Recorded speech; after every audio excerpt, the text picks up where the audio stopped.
Hello everyone, कैसे हैं आप सब। I hope everyone is doing good and preparing well for your exams. Welcome to today's revision session. आज के revision session में आप सभी का स्वागत है and in today's session I am going to revise you a very important chapter if I talk about from your exam point of view. बहुत ही इंपॉर्टेंट चैप्टर है which is the basics of management audit.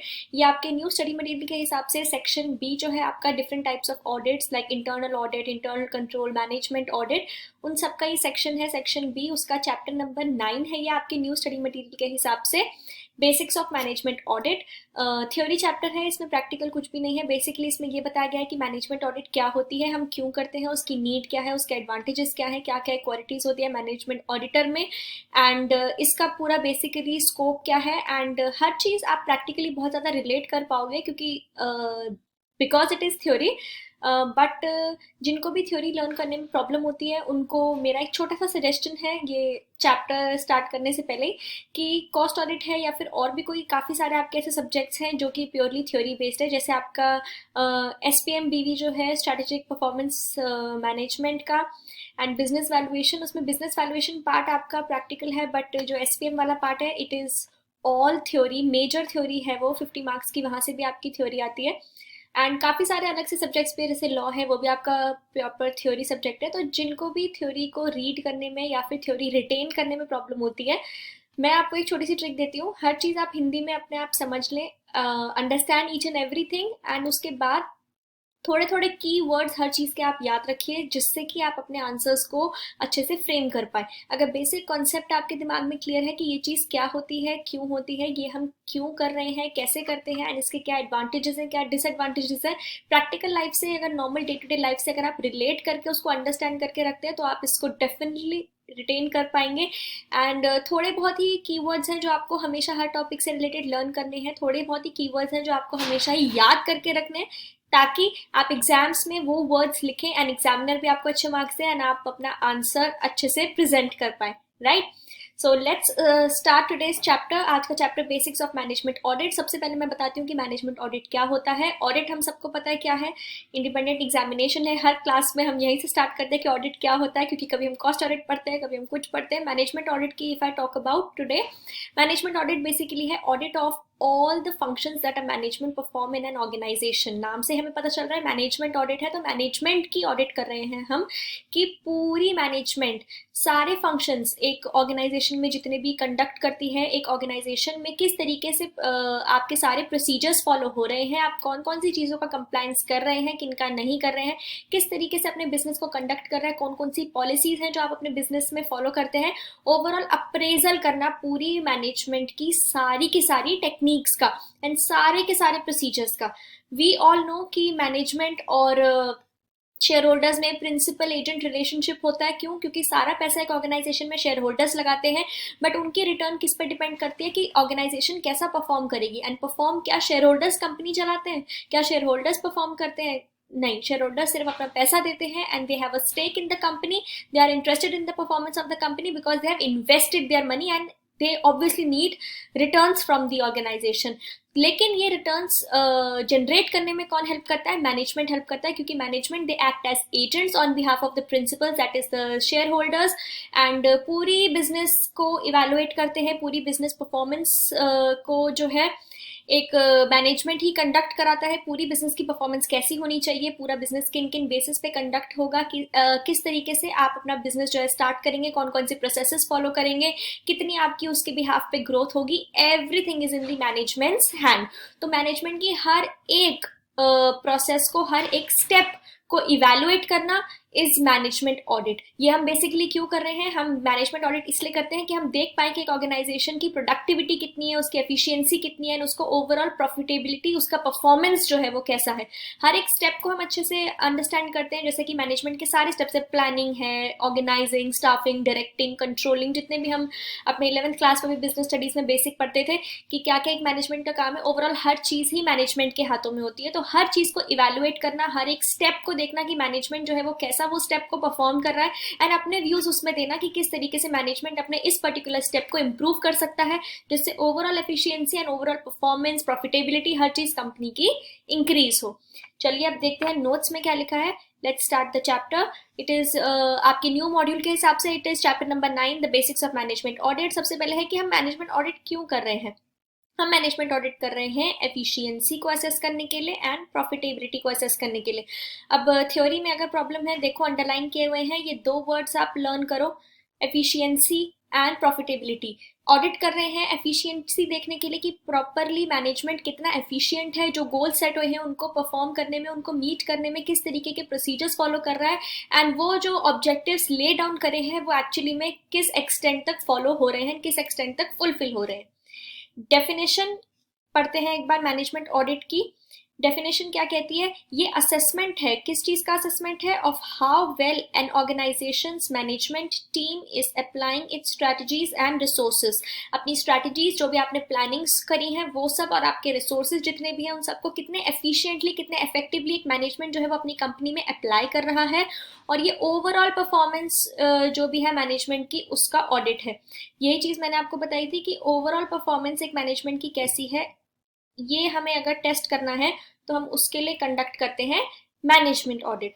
ये detect करता है, diagnose करता है सारी problems को और सजेस्ट करता है वेरियस मीन्स, जिससे कि हम ये प्रॉब्लम्स को अवॉइड भी कर सकते हैं और रिजॉल्व भी कर सकते हैं. फ्यूचर में आने वाली कोई भी प्रॉब्लम ऐसी है जिनको हम अवॉइड कर सकते हैं उसके बारे में भी बताता है. एंड एग्जिस्टिंग अगर कोई प्रॉब्लम हमारे पास, हमें अपने मैनेजमेंट ऑडिट कंडक्ट करते हुए किसी भी पॉइंट ऑफ टाइम पे, किसी भी प्रोसेस के किसी भी मिडिल में हमें लगता है कि हाँ भाई ये प्रॉब्लम है, तो उसको हम रिजॉल्व कैसे कर सकते हैं, उसके सोल्यूशंस भी प्रोवाइड करते हैं. मैनेजमेंट ऑडिट में एक ऑडिटर जो है वो सिर्फ प्रॉब्लम्स को डायग्नोस ही नहीं करता बल्कि उनके सोल्यूशंस भी प्रोवाइड करता है.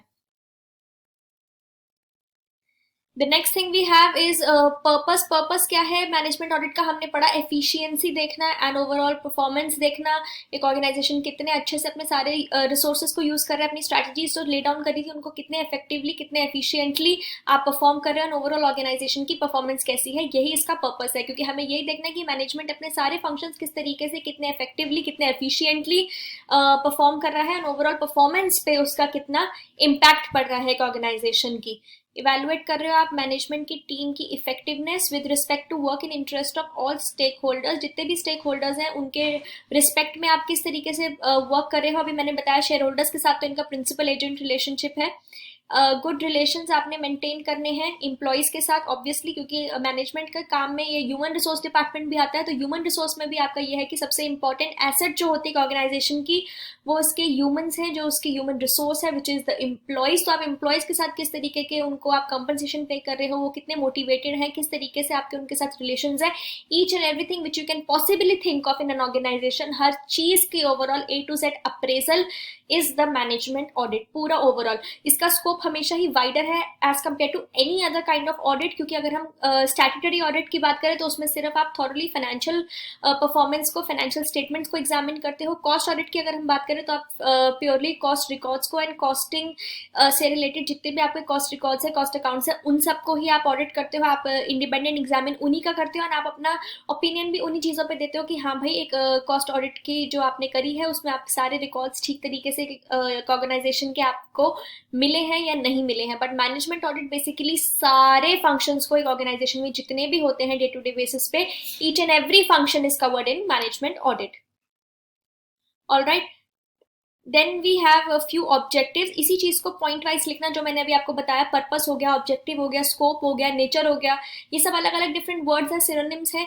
क्वेश्चन किसी भी तरीके से आपसे एग्जाम में पुटअप हो सकता है. नीड क्या है इसकी, ऑब्जेक्टिव क्या है इसका, पर्पस क्या है इसका, इसके क्या एडवांटेजेस हैं, क्यों करते हैं, स्कोप क्या है, हर चीज का बेसिक मतलब वही है. एंड उसी के अकॉर्डिंग आप अपने आंसर्स को फ्रेम कर सकते हो. एक बार ऑब्जेक्टिव्स पढ़ते हैं. वही मैनेजमेंट को हेल्प करता है प्रॉपर डिसीजन मेकिंग करने में. मैनेजमेंट को सजेस्ट करते हैं. अभी बताया था कि एक ऑडिटर का काम सिर्फ यही नहीं होता कि वो गलतियां निकाल दे, बल्कि उसका काम ये भी होता है कि वो अपने हिसाब से, अपने बेस्ट ऑफ नॉलेज के हिसाब से सिचुएशंस को फ्यूचर में अवॉइड करने के लिए भी मेजर्स सजेस्ट करे. प्लस अगर कोई एग्जिस्टिंग प्रॉब्लम है उसके लिए भी सोल्यूशंस प्रोवाइड करे. तो सजेस्ट करता है मैनेजमेंट को in getting the desired results. Management को हेल्प करता है कि वो सारी ड्यूटीज अपना इफेक्टिवली डिस्चार्ज करे. कोई भी प्रोसेस में गैप्स हैं वो सारे के सारे आइडेंटिफाई करने में हेल्प करते हैं. क्योंकि ऑडिट हम इसीलिए कर रहे हैं कि हम ये देखें कि जो ऑब्जेक्टिव सेट है और जिस तरीके से आप काम कर रहे हो वो दोनों चीजें इन लाइन है या नहीं है. जो भी प्रॉब्लम है, जो भी डिफरेंसेस है, वेरिएंसेस है, उन सबको आइडेंटिफाई करना है और उनके रिगार्डिंगली मेजर्स देना. सजेस्ट करता है अप्रोप्रिएट कॉस्ट इफेक्टिव इम्प्लीमेंटेशन हो रही है प्लान्स की, बिकॉज ऑब्वियसली अगर आप कोई भी प्लान्स इंप्लीमेंट करते हो तो कोई भी प्लान्स जब आप इंप्लीमेंट करते हो तो वो कॉस्ट इफेक्टिव है या नहीं, उसके लिए भी काफी मेजर जो है वो एक ऑडिटर ले डाउन करता है कि अगर आपने कोई भी एक सिस्टम अपने ऑर्गेनाइजेशन में नया लगाया है तो क्या वो सिस्टम ऐसा तो नहीं है कि जितना वो बेनिफिट दे रहा है उससे ज्यादा की तो उसकी कॉस्ट ही है। तो कॉस्ट इफेक्टिव वे में आप कैसे अपने सारे के सारे प्लान्स को इम्प्लीमेंट कर सकते हो वो भी सजेस्ट करता है मैनेजमेंट को। और ऑप्टिमम यूटिलाइजेशन होगी सारी रिसोर्सेज की, इसके लिए भी हेल्प करता है। और असर्टेन करता है कि सारे कंट्रोल्स जितने भी हैं डिफरेंट लेवल्स पे वो सही है, एडिक्वेट है और इफेक्टिव है। मैनेजमेंट के जितने भी ऑब्जेक्टिव्स हैं, परफॉर्मेंस ठीक करना या फिर एक पर्सोनल डेवलपमेंट के ऑब्जेक्टिव्स, हर तरीके के हर डिपार्टमेंट के सारे ऑब्जेक्टिव्स को फुलफिल करने के लिए आपके सारे के सारे रिसोर्सेज जो है वो एडिक्वेट है। नेक्स्ट हमारे पास आता है scope of management audit. Scope क्या है इसका, ये अभी अभी जस्ट मैंने आपको यही चीज बताई थी कि इसका स्कोप जो है वो दूसरे किसी भी ऑडिट से बहुत ही ज्यादा वाइड है। क्यों? क्योंकि बाकी सारे ऑडिट एक पर्टिकुलर चीज कर रहे हैं, एक पर्टिकुलर चीज को असेस कर रहे हैं, बट ये मैनेजमेंट ऑडिट तो हर चीज को असेस करता है क्योंकि ये ऑर्गेनाइजेशन के सारे एरियाज को कवर करता है। इसमें रिसोर्सेज की एफिशिएंट यूटिलाइजेशन हो, एम्प्लॉय के साथ रिलेशन कैसे है, फाइनेंशियल परफॉर्मेंस कैसी है, ऑर्गेनाइजेशन की गुडविल कैसी है, और रेट ऑफ रिटर्न क्या है इन्वेस्टर्स के कैपिटल पे, क्योंकि इन्वेस्टर्स भी उसी के लिए इंटरेस्टेड है, उन्होंने जो पैसा लगाया है तो they are interested in the returns. तो रिटर्न्स कैसे आ रहे हैं एक ऑर्गेनाइजेशन के, उस पर भी ये डिपेंड करता है। नेक्स्ट हमारे पास ये टॉपिक है कि एक मैनेजमेंट ऑडिटर की क्या एसेंशियल क्वालिटीज हैं। आपके स्टडी मटेरियल से जहां जहां पे मुझे लगता है कि आपके स्टडी मटेरियल में चीजें क्रिस्प हैं, टू दी पॉइंट है एंड इंपॉर्टेंट है, वो चीजें मैं स्टडी मटेरियल से डायरेक्टली यहीं पे अटैच कर देती हूँ इस पीडीएफ में। एंड जहां पे भी मुझे लगता है कि स्टडी मटेरियल से जो जो मेन पॉइंट्स मुझे मिलते हैं, जो जो मुझे लगता है कि आपको ये सब चीजें पता होनी चाहिए, वो सब चीजें मैं अपने हैंड रिटन कंसाइज नोट्स में दे देती हूँ। Let's see now essential qualities कौन कौन सी हैं। बिजनेस की प्रॉब्लम्स को आप अच्छे से अंडरस्टैंड कर पाओ, बिजनेस के ओवरऑल नेचर को, पर्पस को और ऑब्जेक्टिव को आप अंडरस्टैंड कर पाओ, डिटरमाइन कर पाओ अच्छे से, और ऑर्गेनाइजेशन की प्रोग्रेस को, उसकी कैसी परफॉर्मेंस है वो आप अच्छे से असेस कर पाओ। और जितने भी प्रिंसिपल्स हैं डेलीगेशन ऑफ अथॉरिटी के एंड बजटिंग के, सारे प्रिंसिपल्स आपको पता होने चाहिए। अगर आप खुद वेल वर्स हो इन सारे प्रोसीजर्स से, आपको एक अच्छी अंडरस्टैंडिंग है बिजनेस की, आपको इस बात की अंडरस्टैंडिंग है कि जिस बिजनेस एनवायरनमेंट का आप मैनेजमेंट ऑडिट कर रहे हो उसका बिजनेस एनवायरनमेंट कैसा है, उसकी क्या ग्रोथ है, क्या उसकी प्रोसेस है, आपके पास एक अच्छी अंडरस्टैंडिंग है, तो ऑब्वियसली आप अच्छी तरीके से उसका ऑडिट कंडक्ट कर सकते हो। Principles of delegation of authority की आपके पास नॉलेज होनी चाहिए। डिफरेंट इंटरनल कंट्रोल्स आपको पता होने चाहिए कि क्या होते हैं, किस तरीके से आप उनके साथ डील करते हो, उनको कैसे असेस करते हो, आपको उसकी भी नॉलेज होनी चाहिए। नॉलेज आपके पास इन स्टैटिस्टिकल टेक्निक्स की भी होनी चाहिए, जनरल अंडरस्टैंडिंग लॉज की भी होनी चाहिए। बेसिकली हर चीज़ की नॉलेज आपके पास होनी चाहिए, तभी आप एक अच्छे मैनेजमेंट ऑडिटर बन सकते हो। बिकॉज मैनेजमेंट ऑडिटर ऐसा नहीं है, unlike the other statutory and cost auditors या फिर एनी अदर ऑडिटर्स, ऐसा नहीं है कि आपने सिर्फ बेसिकली एक यही फंक्शन को असेस करना है तो आपके पास इसी फंक्शन की अच्छी नॉलेज होनी चाहिए। मैनेजमेंट ऑडिट में आप हर एरिया को कवर करते हैं ऑर्गेनाइजेशन की, इसीलिए हर एरिया की आपके पास नॉलेज होनी चाहिए। जिस बिजनेस एनवायरमेंट में वो आपका बिजनेस है, आपके बिजनेस का क्या प्रोसेस है, डेलीगेशन ऑफ अथॉरिटी कैसी है, लॉज कैसे हैं, जनरल लॉज क्या क्या होते हैं, स्टैटिस्टिकल टेक्निक्स क्या क्या है, ह्यूमन रिसोर्स के बारे में, हर चीज़ के बारे में basic techniques of evaluation and basic understanding आपके पास एक अच्छी होनी चाहिए, तभी आप चीज़ों को अच्छे से असेस कर पाओगे एंड इवेलुएट कर पाओगे, एंड तभी आप अपना अच्छे से वर्डिक्ट दे पाओगे जब एटलीस्ट आपके पास एक क्लियर कट अंडरस्टैंडिंग है। डिफरेंट रिपोर्ट्स आपको बनाने का आपके पास एक्सपीरियंस है। डायनामिक आपकी पर्सनालिटी है, बिल्कुल आप परसिवरेंस है, प्लीजिंग एंड डायनामिक पर्सनालिटी है, बिकॉज आप भी चाहते हो कि आप कंसिस्टेंट रहो एंड अच्छी क्रिस्प इंफॉर्मेशन जो है वो दे पाओ अपनी ऑर्गेनाइजेशन को।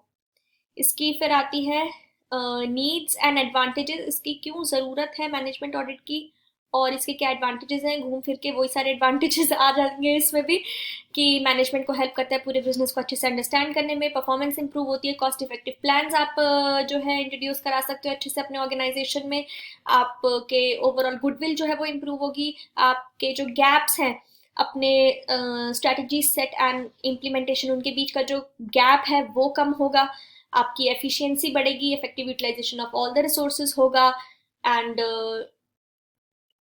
यही सब इसमें है। अब चलो पढ़ते हैं एक बार।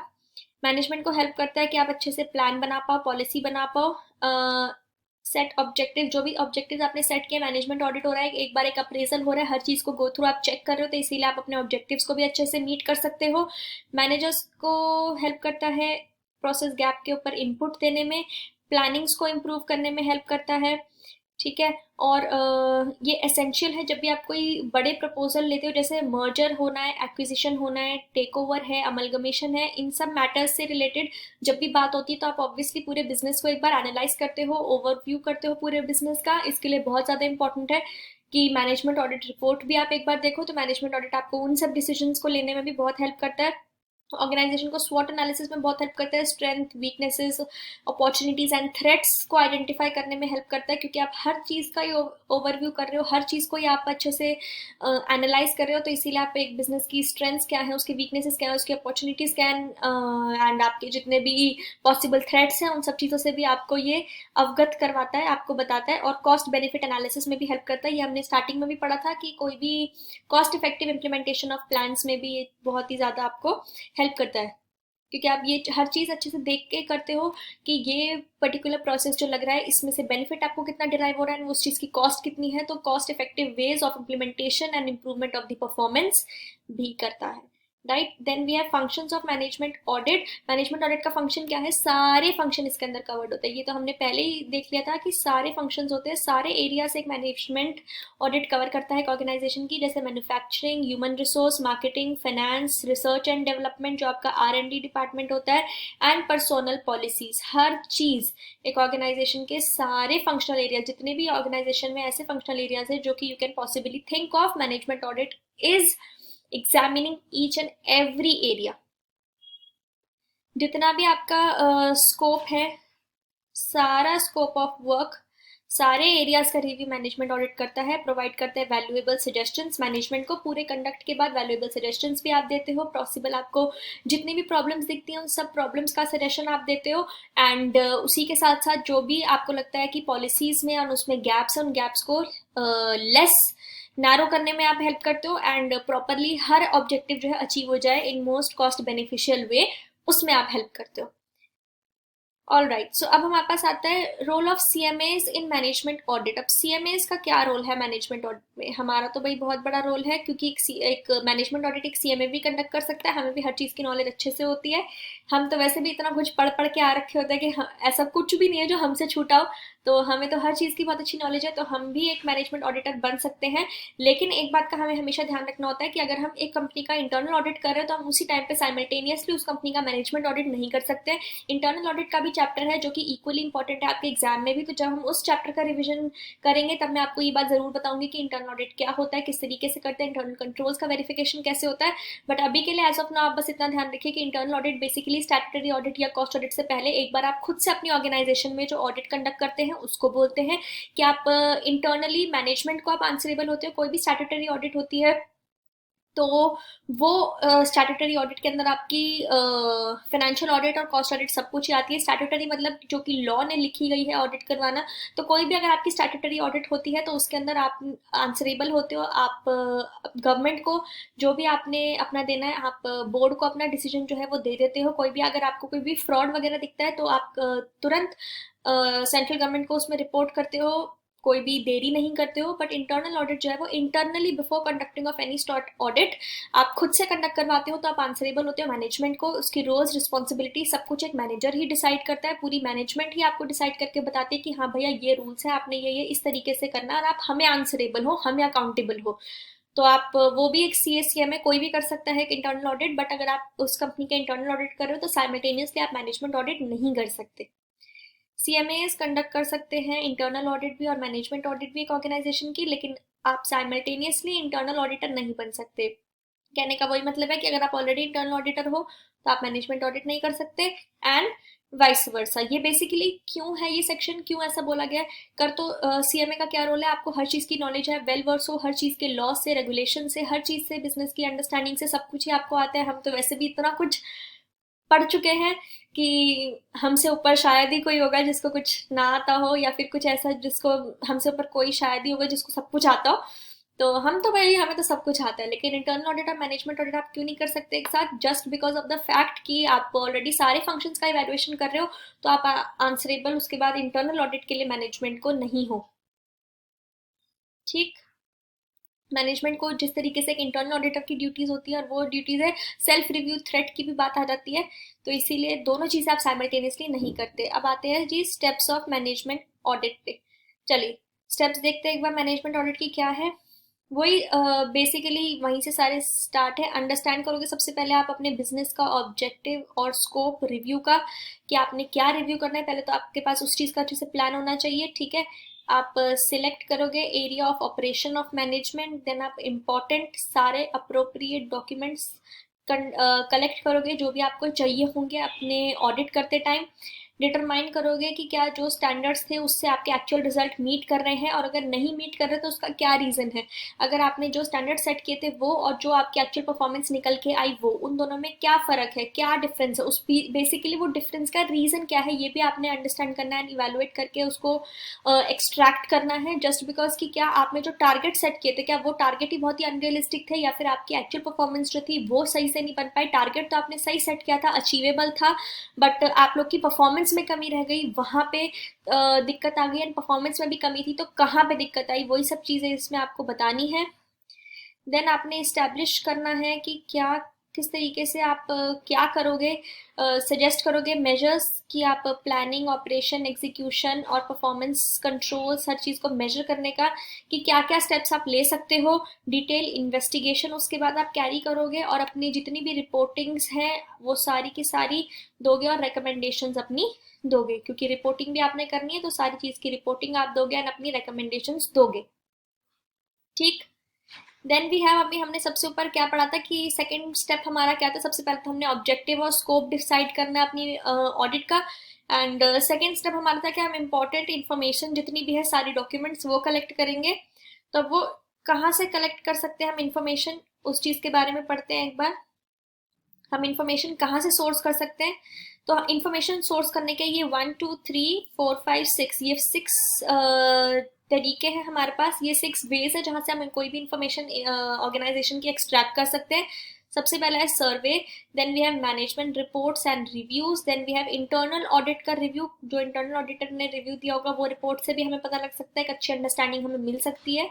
फिजिकल वेरिफिकेशन, हम कोई भी स्टॉक है कुछ भी हम खुद से फिजिकली वेरीफाई भी कर सकते हैं कि हाँ भाई क्या दिक्कत है। Test of examination of transaction and discussion with officials and employees और ऑफिशियल्स के साथ बात करके भी हम वन ऑन वन इंटरैक्ट करके वहां से भी इंफॉर्मेशन ग्रैब कर सकते हैं। इंटरनल ऑडिटर की कोई रिव्यू रिपोर्ट है वो हम देख सकते हैं, फिजिकल वेरिफिकेशन कर सकते हैं। कोई भी सर्वे है वो सर्वे हम कंडक्ट करवा के देख सकते हैं कि किस तरीके से चीज़ें एक्चुअली होनी थी एंड किस तरीके से चीज़ें एक्चुअली में हो रही हैं। चलिए एक एक करके एक बार इनके बारे में थोड़ा थोड़ा पढ़ते हैं। एग्जाम पॉइंट ऑफ व्यू से भी आपको थोड़ा थोड़ा पता होना चाहिए कि किस तरीके से क्या है, एंड बहुत ज़्यादा आपको इसमें मगअप करने की या फिर कोई भी वर्ड्स जैसे कहते हैं बाय हार्ट लर्न करने की जरूरत नहीं है। अगर आपने हर चीज़ अंडरस्टैंड कर ली कि मैनेजमेंट ऑडिट का मतलब है हर फंक्शन का ऑडिट करना, सब चीज़ों का ऑडिट करना, आपके अगर आप एक ऑडिटर हो तो आपके पास हर चीज़ की नॉलेज होनी चाहिए, उसी चीज़ को आपको पॉइंट वाइज लिखना है। बस आप efficiency, performance, overall, all areas, wider scope, ये सब मेन मेन कीवर्ड्स आप याद रखो जिससे कि आप अपने आंसर को अच्छे से फ्रेम कर पाओ। ये टेक्निक्स आप याद रख सकते हो कि कौन कौन सी टेक्निक्स है जिनसे कि आप इन्फॉर्मेशन गैदर कर सकते हो। सर्वे हो गया, इंटरनल ऑडिटर की रिपोर्ट हो गई, डिस्कशन विद एम्प्लॉयज हो गया, इंटरनल मैनेजमेंट की ओवरव्यू रिपोर्ट्स हो गई, एंड ये सब कुछ चीज़ें हैं जिससे कि आप इन्फॉर्मेशन को गैदर कर सकते हो। सर्वे में क्या है देखिए, practically working information is obtained on how an activity is suppose to function. Practically working information हम लेते हैं कि कोई भी काम किस तरीके से होना चाहिए, उसके बारे में हम इन्फॉर्मेशन जो प्रैक्टिकली लेते हैं वो हम सर्वे के थ्रू ले सकते हैं। ठीक है। Then we have management audit, management reports review, MIS, management information system, different different areas के लिए ऑडिटर के रिव्यू के लिए हम जो है यूज़ कर सकते हैं मैनेजमेंट इंफॉर्मेशन सिस्टम को, कि हम ऑब्टेन करें इंफॉर्मेशन कि काम कैसे होता है और पॉसिबल एरियाज ऑफ प्रॉब्लम क्या हो सकते हैं, उसको भी हम यहाँ से आइडेंटिफाई कर सकते हैं।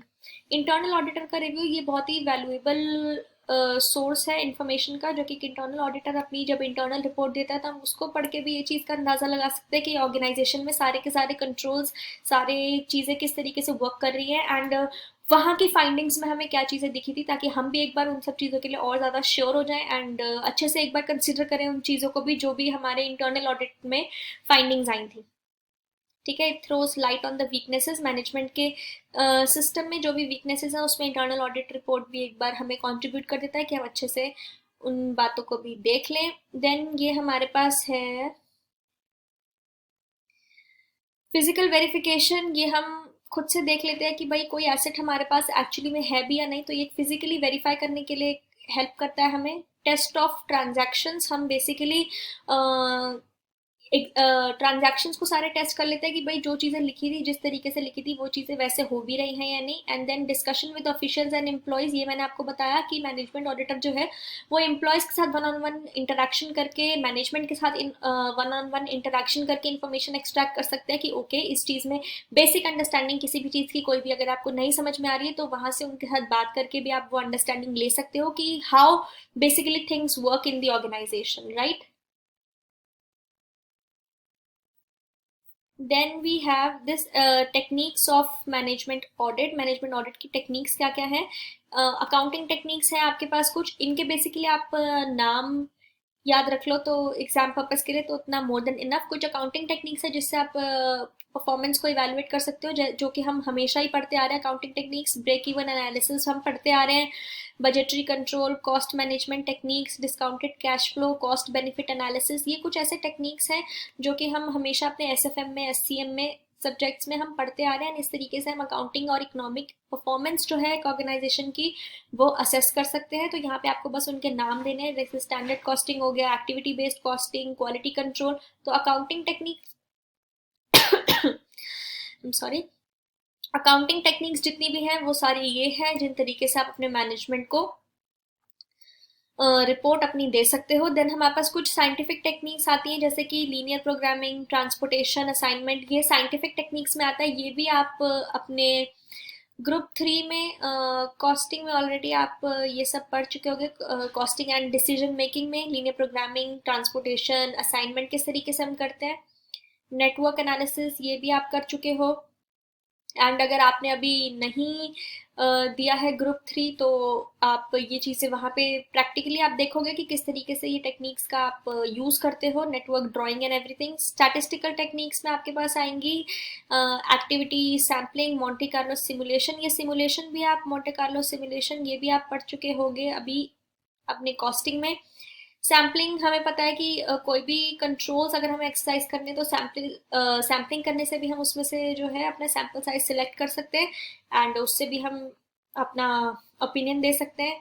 देन हमारे पास और भी काफ़ी सारे तरीके हैं जैसे कि ट्रेनिंग मेथड्स हैं, सर्वे है, प्रॉफिटेबिलिटी और प्रोडक्टिविटी मेजरमेंट है। जनरल टेक्निक्स भी हैं हमारे पास कुछ, statistical theory of management. Basically general techniques क्या है, प्रैक्टिकल अप्रोच है कि प्रॉब्लम को आप एनालाइज करो, मैनेजमेंट के ऑब्जेक्टिव्स बनाओ, ब्रेनस्टॉर्मिंग, ट्रांसफर प्राइसिंग, ये सब कुछ हमारे टेक्निक्स हैं जिनके थ्रू हम कर सकते हैं मैनेजमेंट ऑडिट। ये सारी टेक्निक्स बस आपने एक बार रीड करनी है बाय हार्ट, कोई इनकी डेफिनेशन या फिर वन ऑन वन सारा कुछ आपको लर्न करने की नीड नहीं है, बस आप एक बार ये रीड कर सकते हो कि कौन कौन सी टेक्निक्स हैं। देन हमारे पास दो छोटे छोटे से टॉपिक्स हैं अब इस चैप्टर में। One is this management audit programme. Management audit programme का बेसिकली क्या मतलब है, कोई भी ऑडिट करने से पहले आप पूरा उसका प्रोग्राम एक सेट करते हो, एक पूरा सेट ऑफ ऑब्जेक्टिव्स वगैरह बनाते हो कि इस तरीके से हम अपने ऑडिट को कंडक्ट करेंगे, इस तरीके से ये ऑडिट पूरा चलेगा। उसी को हम सिंपल लैंग्वेज में बोले तो बोलते हैं मैनेजमेंट ऑडिट प्रोग्राम। कोई भी ऑडिट करने से पहले आपने सबसे पहले इसी चीज़ का ध्यान रखना है, पूरा एक परफॉर्मेंस, आप एक पूरा परफॉर्मा ले डाउन करते हो, उसी को भी से मैनेजमेंट ऑडिट प्रोग्राम। ये एसेंशियल प्री रेक्विजिट है टू कंडक्टिंग द ऑडिट। अब जैसे इसमें आपने क्या चीज़ लर्न रखनी है अपने एग्जाम पॉइंट ऑफ व्यू के लिए भी कि ये जो मैनेजमेंट ऑडिट प्रोग्राम है इसकी क्या नीड है, ये प्री रेक्विजिट है।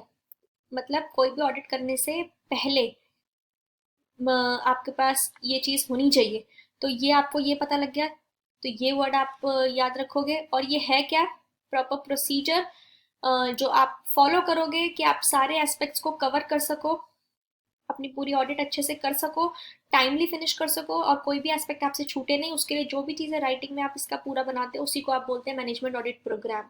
ठीक। Efficient management audit programme will always comprise the following. क्या क्या चीज़ें होती है एक अच्छे मैनेजमेंट ऑडिट प्रोग्राम में? सारे ऑब्जेक्टिव्स को आप एक बार रिव्यू करोगे, सारी पॉलिसीज़ को स्टडी करोगे, ऑर्गेनाइजेशन के स्ट्रक्चर को क्रिटिकली आप रिव्यू करोगे, प्लान्स को रिव्यू करना, स्ट्रक्चर को रिव्यू करना, बिजनेस एनवायरनमेंट को अच्छे से अंडरस्टैंड करना, कंट्रोल्स को अच्छे से अंडरस्टैंड करना, सिस्टम को अच्छे से अंडरस्टैंड करना। जब आपके पास हर चीज़ की अच्छे से अंडरस्टैंडिंग होगी, उसी के बेसिस पे आप प्लान जो है वो ले कर पाओगे, एंड उसी प्लान के अकॉर्डिंग जब आप उस प्लान को एग्जीक्यूट करोगे तो आप अपना ऑडिट कंडक्ट कर पाओगे।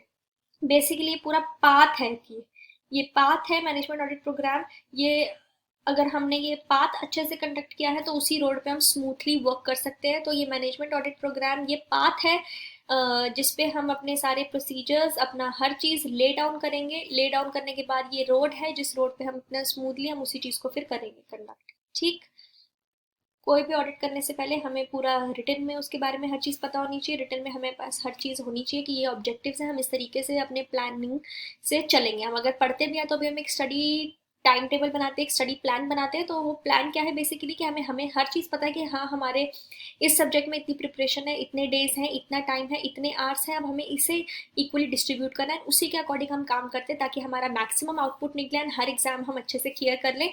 तो ये मैनेजमेंट ऑडिट प्रोग्राम भी हर चीज़ को अंडरस्टैंड करने के बाद एक प्लान आप बनाते हो specifically for organisation for smooth and timely conduct of audit so that no area is left uncovered.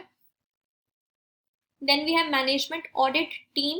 Management audit team वही सब टीम जो भी आप ऑडिट कर रहे हो, आपकी पूरी की पूरी टीम कैसी होनी चाहिए? बेसिक अंडरस्टैंडिंग है आपकी टीम बहुत ही अच्छी होनी चाहिए। आपके टीम मैनेजमेंट में बहुत ज़्यादा एक्सपीरियंस लोग होने चाहिए ताकि मैनेजमेंट ऑडिट अच्छे से कंडक्ट कर पाए, कोई भी स्कोप जो है कोई भी एरिया अनकवर्ड ना रहे। एंड बस यही सब है। देखो आप इसमें मल्टी डिसिप्लिनरी होनी चाहिए कि आप एक मल्टी डायमेंशनल अप्रोच, एक बहुत ही स्ट्रेटेजिक अप्रोच एंड बहुत ही एक ओपन अप्रोच करो। आप सीनियर्स इसके अंदर हो सकते हैं जिनके पास प्रायर एक्सपीरियंस है। ठीक है, अलग अलग वेरियस डिपार्टमेंट से आप सीनियर्स को मिला के अपनी टीम बना सकते हो, जिससे कि सीनियर्स के पास क्या एडवांटेज होता है कि they have already a prior experience, they are much more well versed with everything and their knowledge will help you conduct the audit in the best possible way. All right, तो ये I think हमारा ये हमारा last topic है for this chapter which is the management audit report. आप पूरी audit conduct करने के बाद अपना रिपोर्ट देते हो जिसके अंदर आप अपनी पूरी फाइंडिंग्स बताते हो, अपनी ऑब्जर्वेशंस बताते हो हर एरिया के बारे में। एंड कोई भी अगर आपको गैप दिखता है उसके बारे में आप मेंशन करते हो एंड अपने खुद के सजेशंस देते हो कि किस तरीके से इन गैप्स को आप फुलफिल कर सकते हो, प्रॉब्लम्स को रिजॉल्व कर सकते हो बेस्ट कॉस्ट इफेक्टिव वे में। आप अपने ऑर्गेनाइजेशन में हर चीज़ कंडक्ट कर सकते हो जिससे कि आपकी एफिशिएंसी बढ़े, आपकी परफॉर्मेंस बढ़े, ओवरऑल रिटर्न बढ़े, एम्प्लॉय रिलेशन सुधरे, सब कुछ अच्छे से हो। ठीक है, तो ये बेसिकली क्वालिटी ऑफ रिव्यू जो आपने किया है हर एरिया में उसके लिए है। एक अच्छा MAR, एक अच्छी रिपोर्ट जो है वो मैनेजमेंट को मोटिवेट कर सकती है कि आप अच्छे रिजल्ट्स लाओ। तो एक अच्छी मैनेजमेंट रिपोर्ट क्या होती है, एक अच्छी मैनेजमेंट ऑडिट रिपोर्ट क्या होती है, एक बार ये देख लेते हैं। एक अच्छी मैनेजमेंट ऑडिट रिपोर्ट वो होती है विच इज़ पर्टिनेंस, मतलब कि बहुत ही ज़्यादा रेलिवेंट है, कॉम्प्रिहेंसिव है, ब्रेविटी मीन्स बहुत ही ज़्यादा टू द पॉइंट है। ठीक है, टाइमलीनेस, आपने सही टाइम पे इशू करी है, बहुत ही मोटिवेटिंग है जिसके अंदर कि अगर आपको कोई भी चीज़ अच्छी लगी है या फिर अगर कोई भी चीज़ आपको बुरी लगी है तो वो आपने इस तरीके से नहीं लिखना अपने रिपोर्ट में कि वो आपके मैनेजमेंट को ही डिसहार्टन कर दे। आपको बहुत ही critical use of words, wise words and in a motivating way आपने अपनी रिपोर्ट में अपने सजेशंस को लिखना है।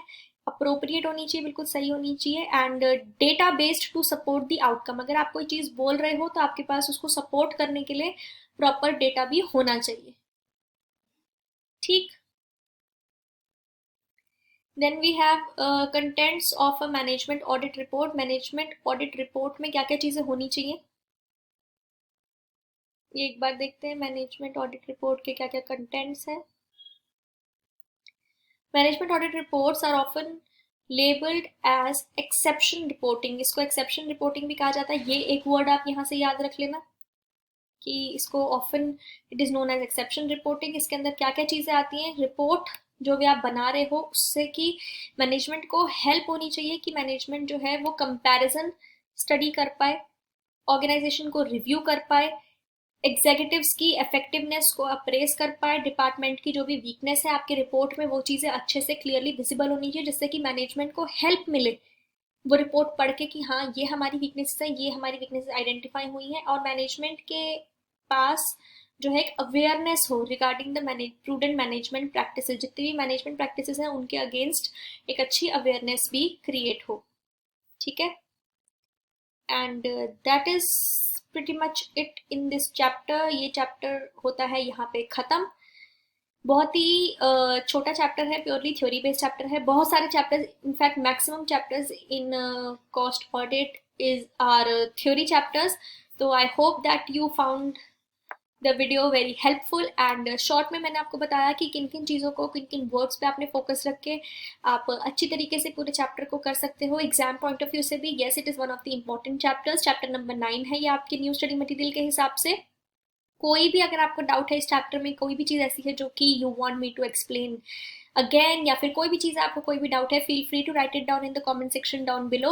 In the description box I have given a number on which you can WhatsApp and grab all these notes. I have made a special group for all the finalist for cost audit. CMA finalist जितने भी हैं cost audit के लिए मैंने एक separate group भी बनाया है. जब आप मुझे WhatsApp करेंगे फॉर नोट्स, या फिर अगर आप मुझे कभी भी किसी भी डाउट के लिए, किसी भी चीज़ के लिए अगर आप मुझे व्हाट्सएप करेंगे, तो मैं आपको उस व्हाट्सएप पे ग्रुप का भी लिंक शेयर कर दूंगी. You can join the group and you can ask more and more of your friends also to join the group, जिससे कि आप सबके पास सारी अपडेट्स सबसे पहले पहुंचे.